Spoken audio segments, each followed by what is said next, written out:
கர்த்தருக்குள் பிரியமானவர்களே, பிப்ரவரி 7 இன்றைய பனித்துளிகளின் தலைப்பானது ஆத்துமா அறுவடை செய்வோம். வசனம் சங்கீதம் 90 அதிகாரம் 12 வசனம்.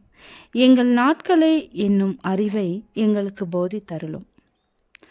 1846 ஆண்டு ஸ்காட்லாந்தில் பிறந்த பிலிப் ரீக்கி 1888 ஆண்டு தன் மனைவி மரித்த நிலையில் தனது 2 குழந்தைகளோடு புதிய வாழ்க்கையை தேடி ஆஸ்திரேலியாவிற்கு இடம்பெயர்ந்தார்.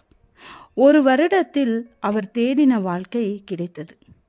அதோடு மாபெரும் ஆன்மீக போராட்டம் என்ற ஹெலன் ஒயிட் அம்மையாரின் புத்தகத்தை படித்ததினால் செவன்த் டே அட்வென்டிஸ்ட் சபையில் சேர்ந்தார்.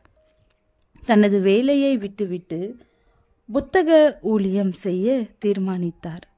கரடு முரடான சாலைகளிலும் புழுதி நிறைந்த தெருக்களிலும் மிதிவண்டியில் பயணம் செய்து 1000 மேலான வீடுகளை சந்தித்தார். அப்படி 1896 ஆண்டு ஒரு தனிமையாக காட்டுப்பகுதியில் குடியிருந்த ஒரு விவசாயியை சந்தித்தார்.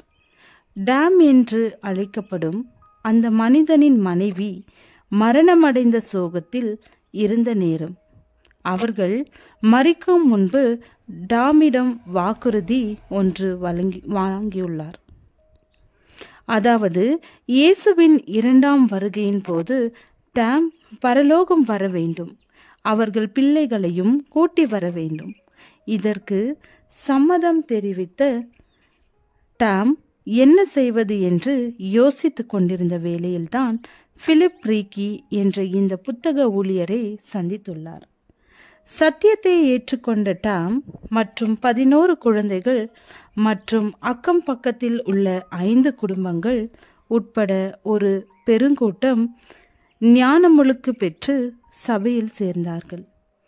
இப்படி உருவான செவன்த் டே அட்வென்டிஸ்ட் சபையானது இன்று 20,000க்கு மேலான விசுவாசிகளை கொண்டுள்ளது.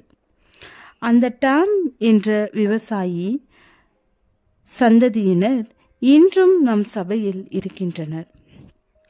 இன்று ஆஸ்திரேலியாவில் 7ஆம் நாள் அட்வென்டிஸ்ட் திருச்சபை உள்ளது என்றால் அதற்கு இந்த 2 நபர்களும் முக்கிய காரணம்.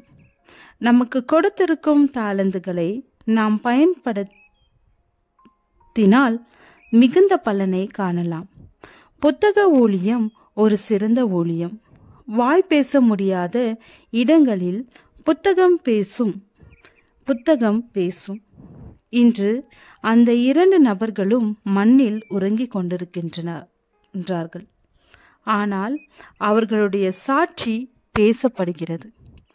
ஆண்டவருக்கு ஊழியம் செய்வோம், ஆத்துமாக்களை ஆதாயம் செய்வோம். இந்த உலகத்தில் நாம் வாழும் நாட்கள் கொஞ்சமே. இந்த கொஞ்ச நாட்கள் ஆண்டவருக்காக வாழுவோம். ஜெபம். பிதாவே, எங்களுக்கு ஊழிய வாஞ்சையும் ஆத்துமாக்களையும் தாரும். ஆமென்.